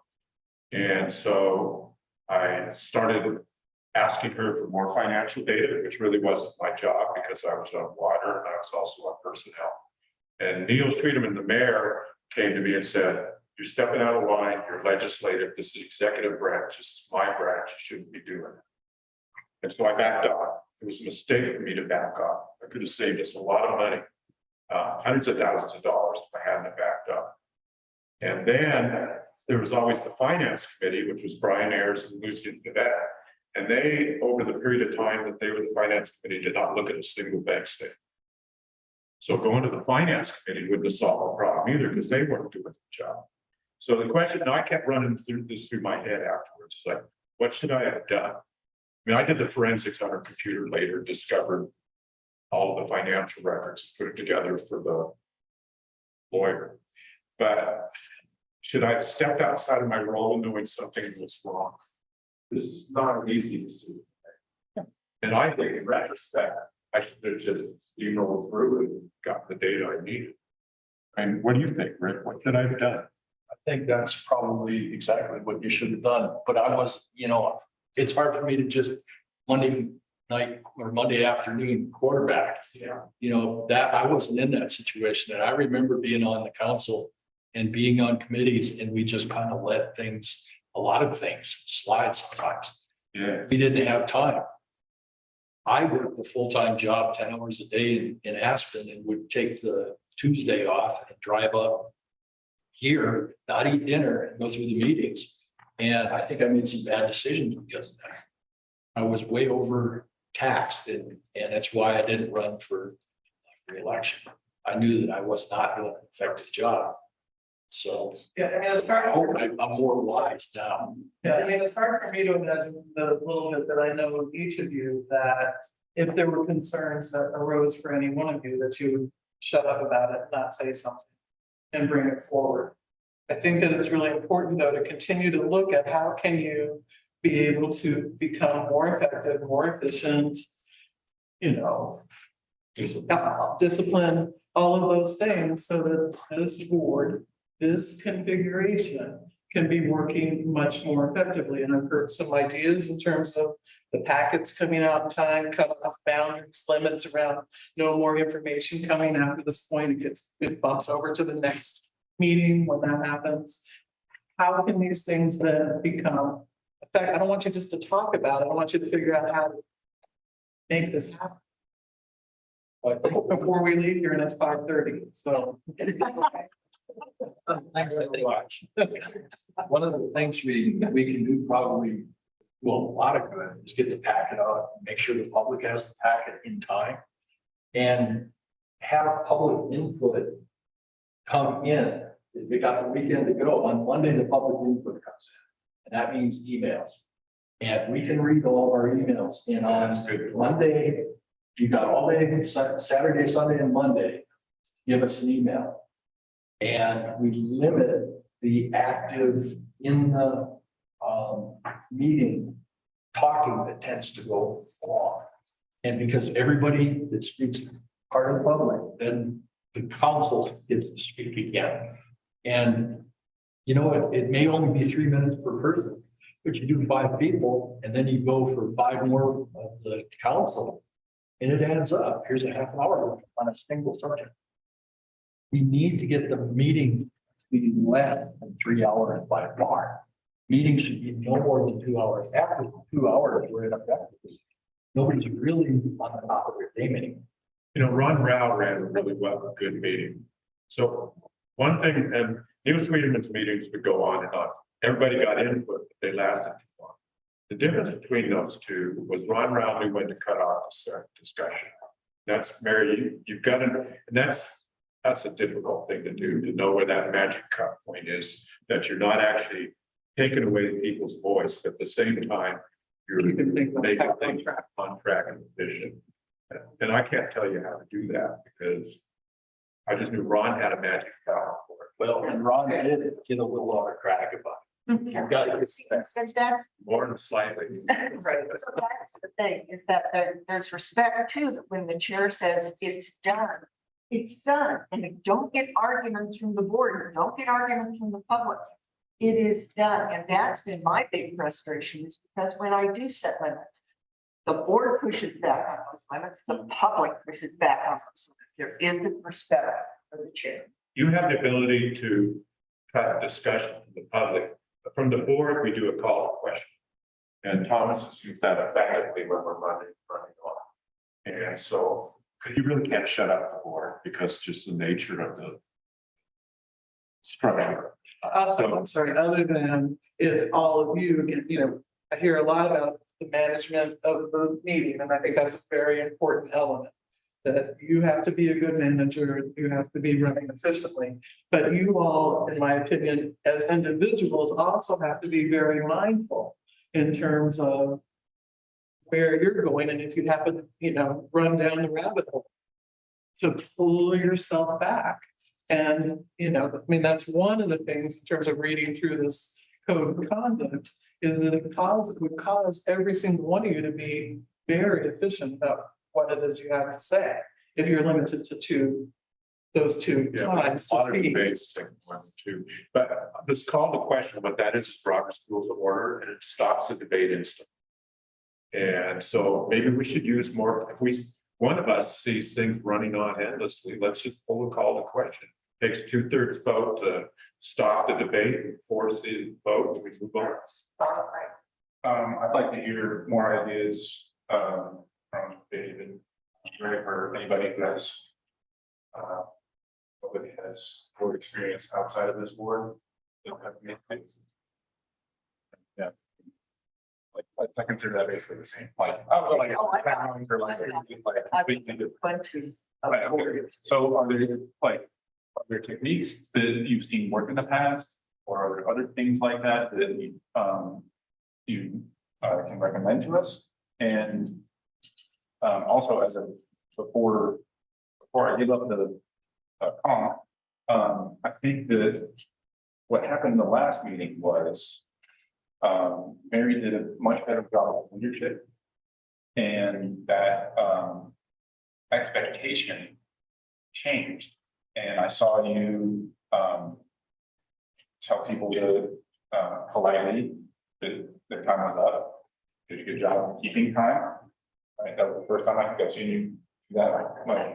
That's how you do with the big thing before, but like. Oh, I that was- didn't that was like, oh, I got it. Yeah, but like you followed it, and so you created the expectation when the first time you did it, that it would continue to be, and that's good. Like that's really, I think how it works well, and that's the part of Robert's I like to follow it. But I think a parliamentarian would probably recommend or do if we have one come in, Which I haven't done yet. So. yeah, no, I don't need that. That would you. Yeah, but anyhow, though, is when I have said to board members, you're off topic, and their repeating is, no, I'm not. And so again, the respect is not there. I have told public, you are off topic, and they say, no, I'm not. And so again, that is the other thing, when the chair says, stop, yes, stop. If you don't like it, then you take it back to the board and say, can I continue? And then the board can say yay or nay. One of the ways to cut off discussion in the public is when they start repeating themselves.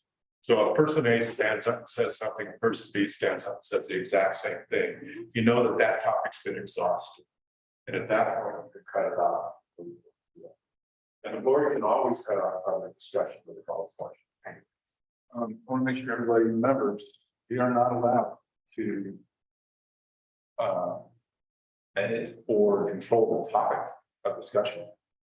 Anybody can talk about anything at any time in our meetings. And during the open part of that, during the agenda, it's It's First specifically First stated. Amendment, free speech. No, that is not, You- Robert's rules of order also said the same thing. You cannot just go up there and talk about anything. Right. It needs to be related to the agenda item. If you are not talking to the agenda item, you are out of order. Yeah, you're out of order, but you're not illegal. So basically, what I'm seeing is what Sam White, what I heard from Sam White was, we are not allowed to tell people what they can and cannot say if they're on topic or off topic, whatever. Technically, legally, if you try and shut somebody up for because you don't like what they are saying, Yeah, there's a difference between That's what and not. yeah, that's First Amendment. what you're saying and the topic are the same thing. The words that you're saying are limited. What we can limit is the time. So if we have somebody that says, okay, you have 3 minutes to say what you want to say, we like you, we want you to talk about this, you'll be off topic and we'll try to stop you from talking, try to direct you back to topic, but you got 3 minutes, go.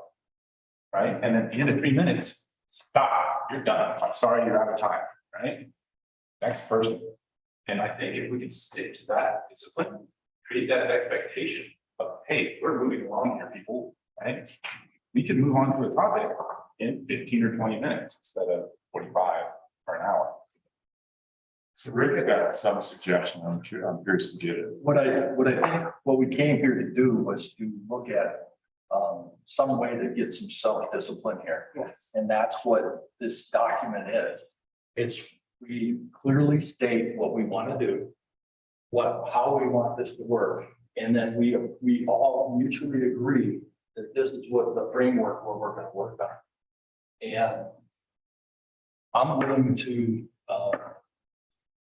follow anybody's rules. But one of the biggest things is we need self-discipline. You don't need to talk on every subject. And when you do talk, you should have a very short statement and then it's done. I think self-discipline really needs to come in here. And I think we've all been guilty of going on and on. I've talked more in this meeting than I've talked in every meeting. Come on. But I'm very passionate about this subject. We have to get functional and we're not functional. The whole part of that code of conduct that talks about enforcing it should be just ripped out, bro. Because it's not, the enforcement part is not enforcing itself, has no structure of this PR. And that's why it says self. Just so to chunk that out, I think we have some essential things that we're getting out here. Changing the agenda, I think the timing for the agenda done, the packets being done, that would help a lot. Shrinking them down to core items, let the staff take over more of the issues, that would help a lot.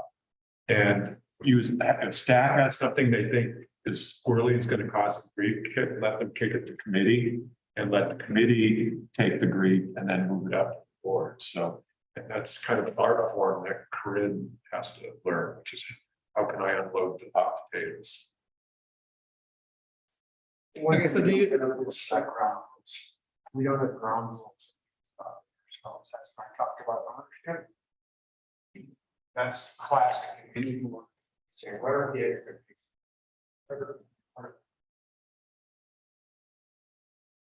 No ground rules, then it's an open season. Yeah, we do have Robert's rules. And I think his idea of Bob's rules of order, I'd like to see something more concise. Because I've played games with Robert's rules of order. I can share those. I have. You did? I was gonna go look at that. And I can absolutely share those. And I even had a long conversation with Bob at one point discussing those. What are the pros and cons and what we read the next line and see what's that. But are they simplified over Robert's? Oh, very yes. I actually read the whole Robert's rules of order, but I did fall asleep. Yeah, I believe it. But they're also geared for small boards, which Yeah. Robert's rules is. Yeah, So I would be happy to see those. yeah, please. Give me a link or something. Love Robert's rules in their union meeting. The union members that I was around, they knew it backwards and forwards. And they would stop things. They obstructed the meeting so much that the union organizers actually left. And we did what we wanted to. And that's what come down to. It's who can endure longest. But sitting here for hours at a time and not making no progress really frustrates me. I have considered resigning simply because already I haven't seen any real progress. We've lost 2 trustees with this kind of problem already that have just been, said the hell with it, I'm out of here. I'm gonna stay until the water flows right, correctly. And after that, I'm here until I can find somebody to tell me to take my course. don't get any far regular. So you can have. Two minutes, and we'll just take 2 minutes. They were bullied by the men. That's why. And last meeting, why it was so short, there's nothing that was of the petition. All right, if you won't stick to the business of the town, water, sewers, streets, parks, and get rid of all the fluff and the extra stuff that you spend hours on, days even, then the meetings will get back to work. And then use less intention and you have more time and the happy with you, a lot smaller. And if you've got staff that worked and who were competent at what they do, then it wouldn't be a question of every That's not action okay. they take. that's not okay. That's not okay. I'm sorry. I'd like to talk about, excuse me. I'm sorry. Excuse me. We're focused here on what's happening with this entity, please. Can I comment about this? You don't. We're not have- talking about committees right now, Suzanne. Otherwise, I'm just talking about, if you knew what our government is about.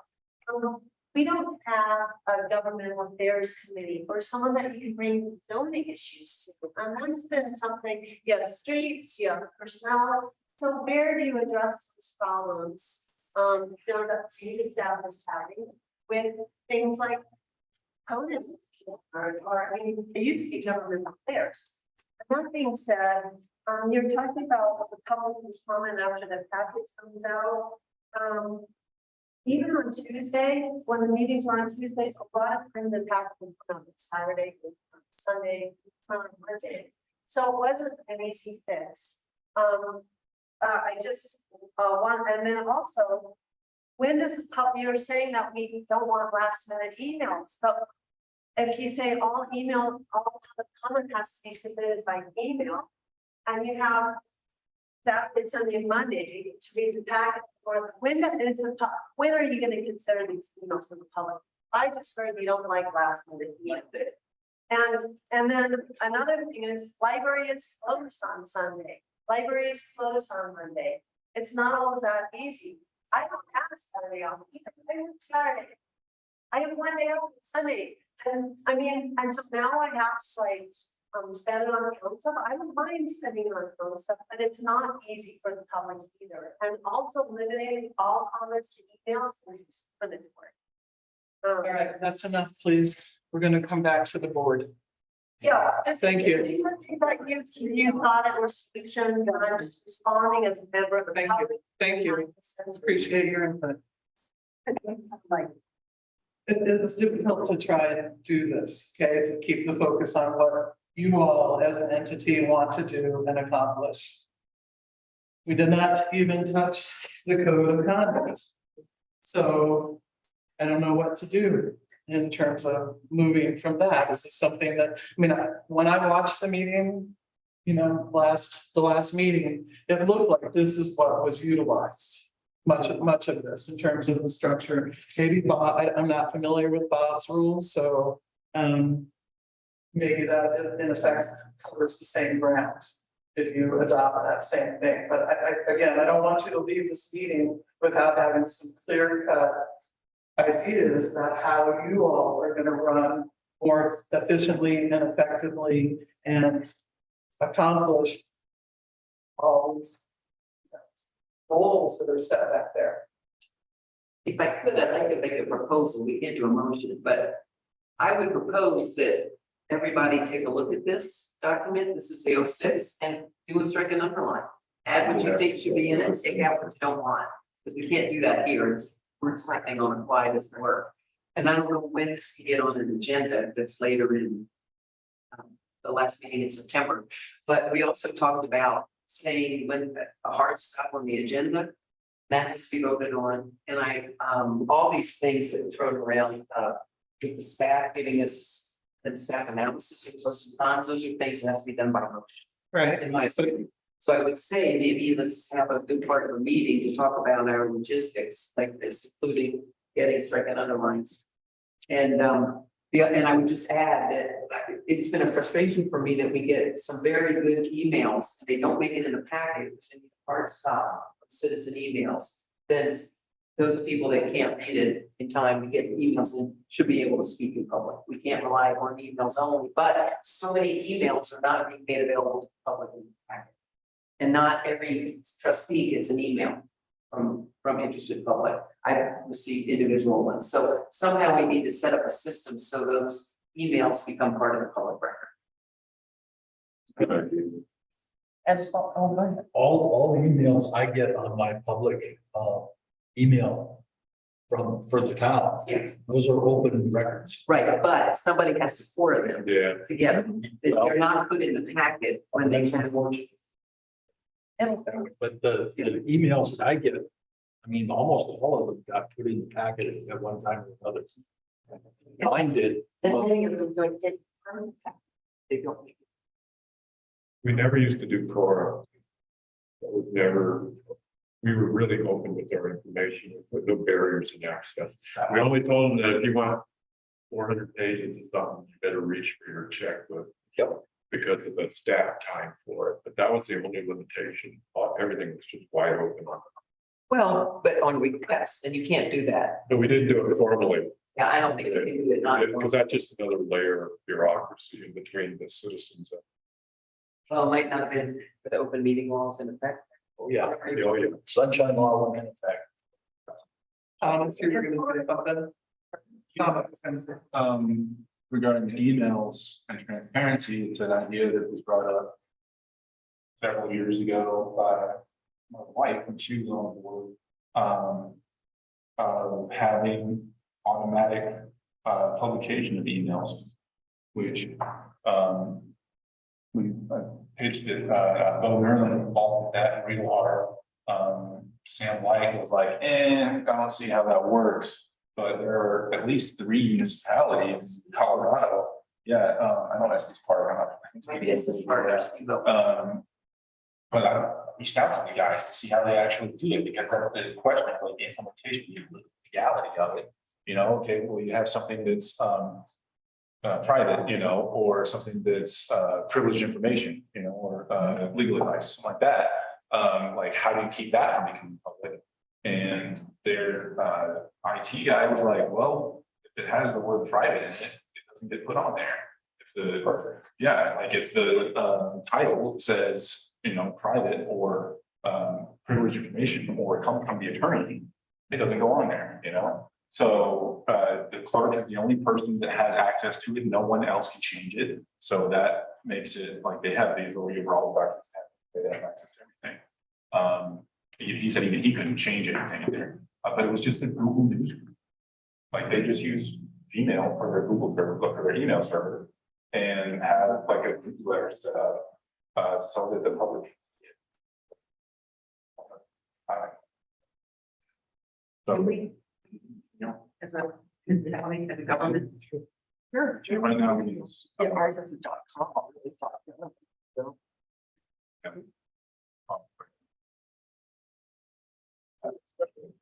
But, yeah.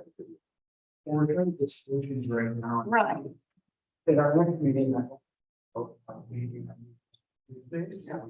Oh, we get the packets the way we want. At least have that on the agenda. Meantime, I think they just suggested. Yeah, we get a copy of Bob's rules, we need to review that, and I'd like to send you each one. Jeff comment about what we should do to improve our meetings. And we did a whole bunch of work in February on that, and it just died a death. On the new board. So nothing happened. So Within the May 12th packet. I just looked at that. so this is a draft, and like we worked on February 4th, 15th, 18th, I think. 22nd. I think so. Yeah, we talked about this off the board. Yeah, I don't. I think it's week 12. Yeah, okay. So I have, my only comment about the red line. Resolution. We're gonna get 7 different red line versions. And how we're gonna sort that. I would suggest we get one person to look at that and consolidate it. So it's not just a huge consolidation. Can't you do it on Google Docs and then everybody can put their input? Everybody can see what everybody's input is, but it'll say Thomas did this, and you make a comment line over on the side of the notes. Microsoft Office, we don't all. I've only, yeah, for Google, but It's not what is cast, taking all this information, all that's. We're not making a decision. correct. Even the Google doc is not a decision. No. All we're doing is collecting information, so it could, It's a working it could be a document. working document. that's- There's nobody on that.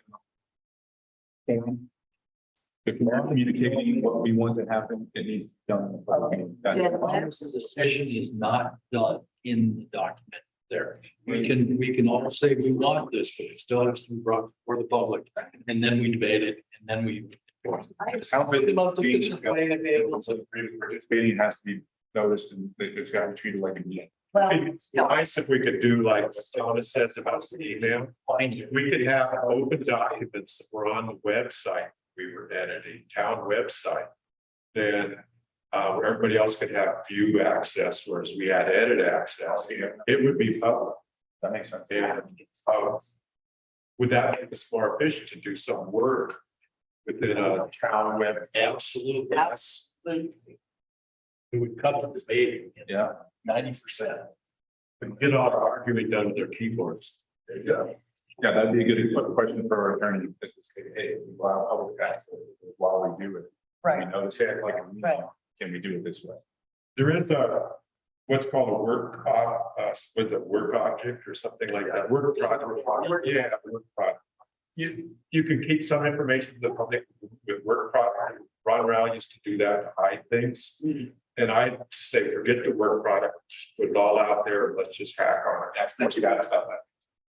Right, because you can individually, only certain people can have access to actually edit. Exactly. And everybody else can access to view. Yeah, I know that's some kind of special. I mean, it's kind of a beauty code, I don't know. Set a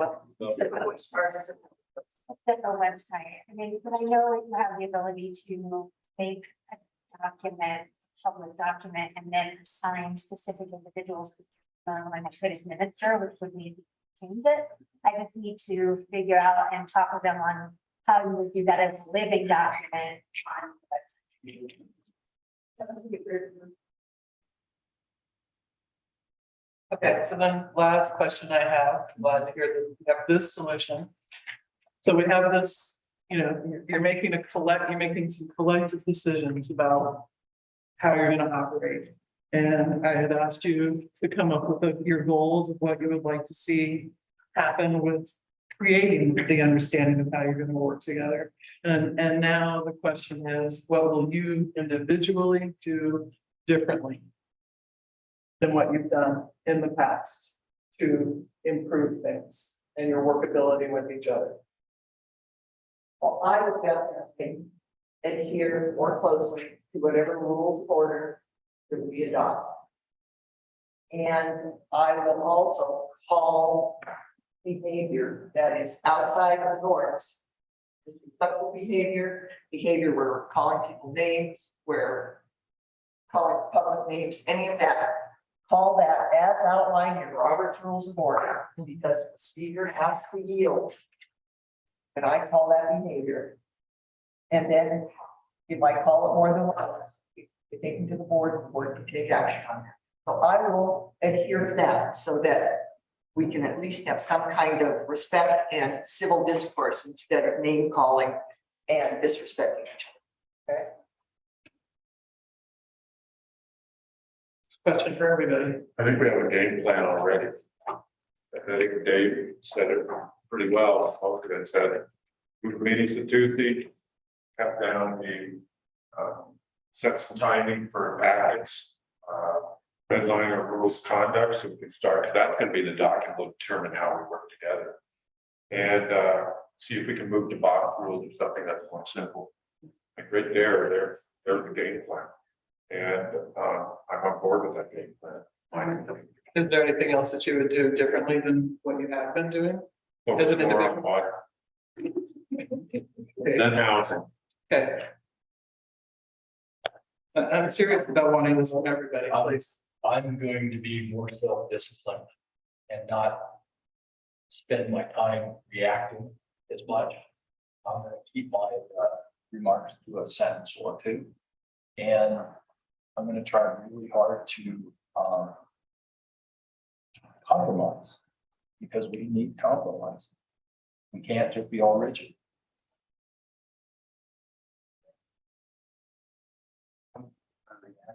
I think that's one thing that happens. We We tend to react to things and jump. So I'm gonna really watch myself for how I react to things and try to avoid so often.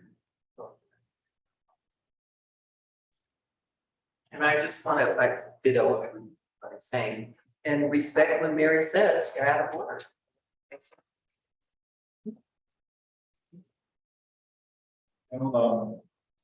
Trying to be supportive of Mary and her role as chair. By trying to tend to whatever rules we do come up with, I guess, or rules finalize. And I think it happened last meeting, or the last one. And I don't know if it's appropriate or if everybody will support that, but just saying like, hey, That person got more, kind of like, tend to the process. More attentively, because I find that I have been. Kind of like how Dave said, like reacting, right, getting lost in the conversation. And I do feel like, yeah, I mean, if we're all aware of that, you know, the awareness that that happens, then we can attend to it and try and mitigate it in ourselves and each other. And I think that if we come into the meeting with the expectation that that's going to happen, because that hasn't been the expectation. You know, it's been really conversational and casual and chaotic, but if we come up with the expectation that, hey, we have rules that are in place and we are going to follow them this time, right? I think it might actually happen.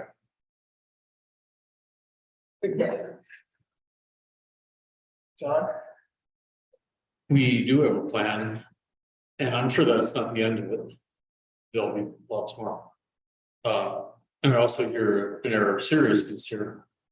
And so I think the most important thing is to really support what we do to change and go there and be part of it. So I've become sort of cynical about people's real motives. And so this is heartening to hear that area of seriousness. And I would just add that,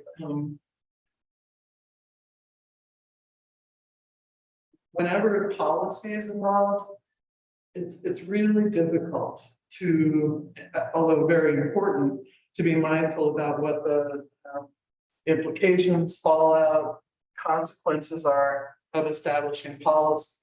And sometimes it means you have to come back to it because what you intended and what you thought was going to work or happen when moves into practice, because that moves from the theoretical to the practical, right? Here's a policy, this is what we're going to do, and then it comes to practical application. Sometimes it's like it just falls flat on the floor. So I also would encourage that you maintain some flexibility in what looks like starting out of the gate. Here's where we're going to go, this is how it's going to work, and then as you put it into practice, you may discover, oh, that part's not working so well. Don't be afraid to say this part's not working so well. What else can we do? Come back together to work it out and have it become that collaboration. So you're on the same team and you're in the performing mode. Because truly, this town and all the, you know, this inevitable infrastructure collapse that is facing here is, you know, there's, I mean, it's a crisis already, right? But it get worse, and you gotta get to the business of town. I mean, that should be a little side, maybe this should be a little side note. So when I moved into town here, I was here 10 nights. And my sewer line failed, but all the clay lines go down, right? So emergency situation, they come, they dig. My sewer line is not attached to the main town. There was a harbor. It took a full dump truck of sand to build that harbor. Okay, how many other cities in town are like that? Got about half dozen I've dealt with. You know, so we're just thinking about what is it doing to the water table, blah, blah, blah, the implications that go on forever. And you know, and I mean, I get it, the infrastructure and the situation here is, when it was all placed in, it was state of the art, right? And nobody, you know, that I know of, right, really anticipated. It's inevitable, we better get on it, we better take care of it. And so now you're at this incredible crossroads. Where you gotta get stuff taken care of. How to do it. You are the team that's on for this. And hats off to each and every one of you for being willing to stand here and do this. Hats off to Corinne. And I know that there are those here that are anti that, but hats off to this situation for you all to be the ones dealing with it. And I hope that you can come about into a place where you support each other, find a middle ground, find a way to work together to take care of this crisis support your administrator while she's in this role and get stuff done. All for that. Yeah, that's what it is. Thank you. Can I just say that on page 14 is the draft RFP for the executive services. We can't make any motions tonight, but I wanted it to get in front of everybody in the public just to see it. John and I worked on it, and I also added other outlets that we can do. Right. In that other memo. So I don't know if you want to put this on the agenda for the next meeting, how you might want to go about. Mary, Get it out. it's got to be approved to get out because we got to, I don't know what's. So it's just. Yeah, and then, yeah, so anyway, it was a motion, so the motion has been carried out. All right, well, thank you for doing that. I mean, but John and I, yeah, no, I think if you did a really good job, if you vote, I vote, let it go. I think that's exactly what it is. Just Yeah. bring the candidate, that's it, so the process. Right. But it does the thing that we're worried about most, is like fast again. Yeah. I had one other thought that just sometimes it is open, whatever. You know, when I think about, take this.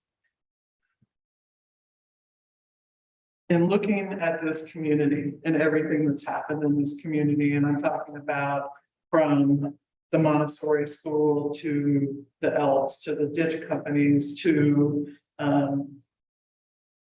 the Blue Sage, et cetera, et cetera. There is nothing, the swimming pool down in Hospice, right? There is nothing here in this community that came into existence without some passionate people that were determined to make something happen. That group of people came together, they facilitated, okay, what do we need to do? They do the legwork, they do all of that, right?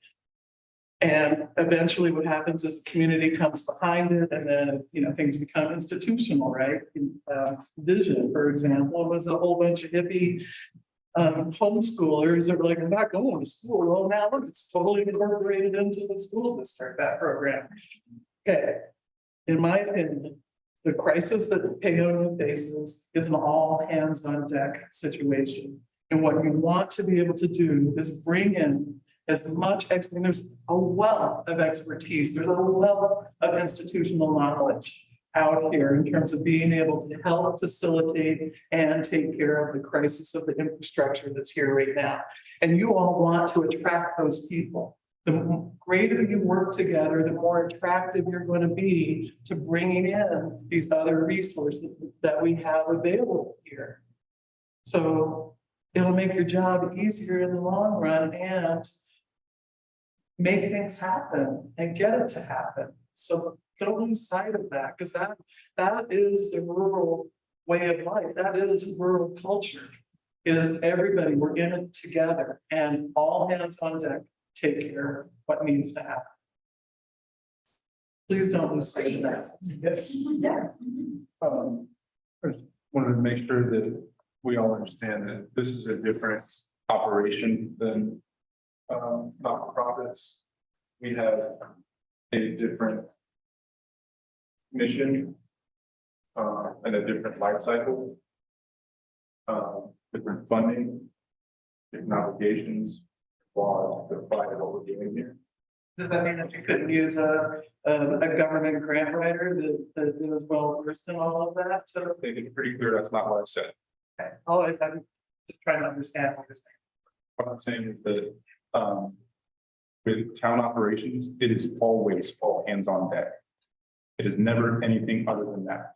Okay, All of the citizens of this town participate materially in the operation of this town every month, right. all of us together. So when you say all hands on deck, I kind of feel like probably not, you don't intend to be, but I feel insulted. And I feel like you're not, like, you don't understand what we're doing.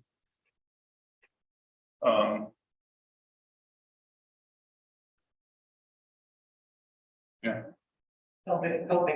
So when you talk about bringing in outside expertise, we're doing that on the water side. Do it all the time. Yeah, we're doing it. We've got state circuit rider helping us. We have Phil Seriani, who's doing a lot of the other water districts giving us assistance. We have two really good staff that are hot that are working on it. So, yeah, I agree. We don't have the answers. We have to be the people that pull in the answers. And I'm outside expertise, but sometimes people don't like my comments at the public meeting, a lot of times. And just- Nobody ever likes comments. No, there's. They're well thought out and Right. researched, right? So what I'm saying is that the, like. It's always everybody, all of us together. That's the only way that this works. So I feel like to say that we're in an emergency, we're always in an emergency. It's just the way it is. We have to decide how bad the emergency is and how much money we have to take from every time we're trying to fix it. Right, and I appreciate what you're saying about materially, and I apologize for overlooking that part. I guess what I'm speaking about, having heard an incredible number of people speak about their hesitation about stepping anywhere near this. Yeah. This, Yeah. you know, and so then, so by virtue of that hesitation to engage, that hesitation to be involved, and there's that aspect of resources that you're missing. Okay, right. I understand that. Thanks. Thank you. Thank you. All right, well, if we're done, and I adjourn this one session. Thanks. We ran into the.